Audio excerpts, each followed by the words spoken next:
Of course, Trump's got plenty of competition to be his competition. And I'll give you the latest from the Democratic primary. And tonight, doing it donkey style.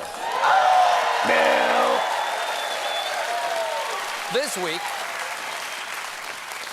week, the New York Times released an interview with a huge group of candidates, asking them all the same 18 questions. Check out the graphic. That's a lot of mouths. It's also the opening credits for The Brady Bunch, Oops, All Parents. Joe Biden didn't sit for this interview, but we did learn a lot about everybody else. And seeing them all together raised some new questions for me, like, who the hell are you? Seriously, what is your name? And I'm gonna say Dan or Sean, and come on, these two are exactly the same guy. The Times asked the candidates some lighter questions. What's your comfort food on the campaign trail? When you're a vegan, that means lots of veggies on the go. Coffee. My favorite coffee is a mocha. Mints. Kind bars. I don't have a comfort food. I have a comfort drink, which is iced tea. Oh, they are doomed. Mints? Iced tea? Come on, you're in America.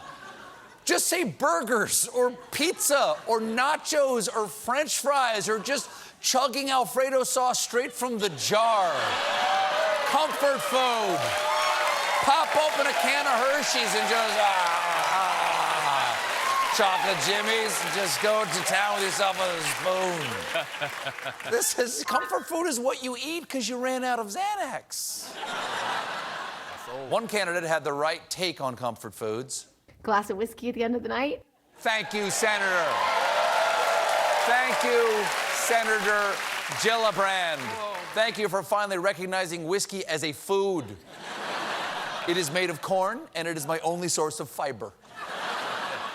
The candidates were also asked how they'd handle a crisis of climate change, and the boldest plan came from Congressman Eric Swalwell. First and foremost, I would host in the United States a climate summit. There's the fighting spirit. This could end a civilization as we know it, so I've rented some conference rooms and ordered some iced tea and mints. The Times also asked these candidates, who is your hero? And a lot of them picked the same guy. Politically, I would go with Lincoln. Abraham Lincoln. Abraham Lincoln. Abraham Lincoln. Certainly Abraham Lincoln. It's kind of a cop-out.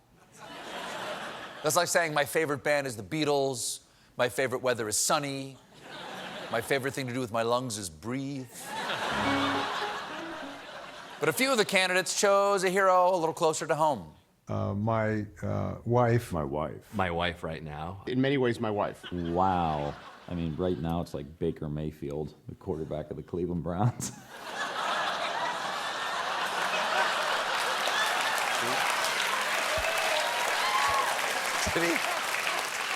Did he say Baker Mayfield, the quarterback of the Cleveland Browns? Tim Ryan, the only way that could have been worse if he had said, I don't know, the last guy's wife. She seems good. Tim Ryan did bring up his wife when asked where he would go on his first trip as president. Europe. I would go to Europe.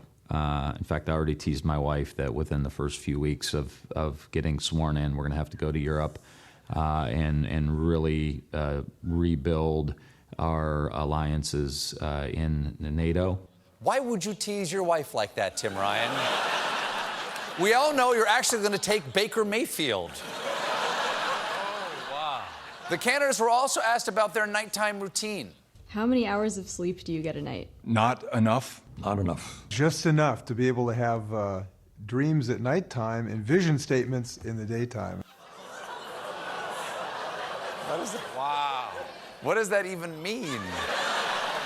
I've got daydreams at nighttime, night dreams at daytime, and when pizza's on a bagel, you can have pizza anytime. But a big... It's true story.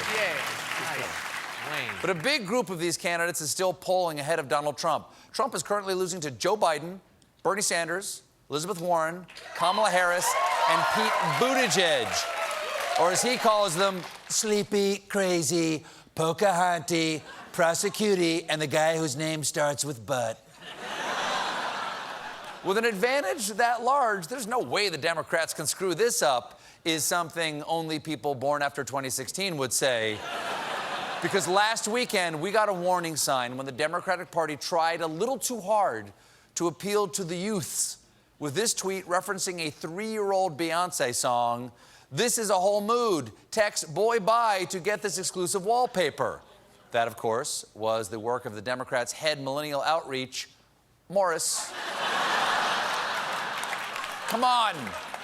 Come on, Democrats. The future of our country is at stake. Don't blow it trying to be hip.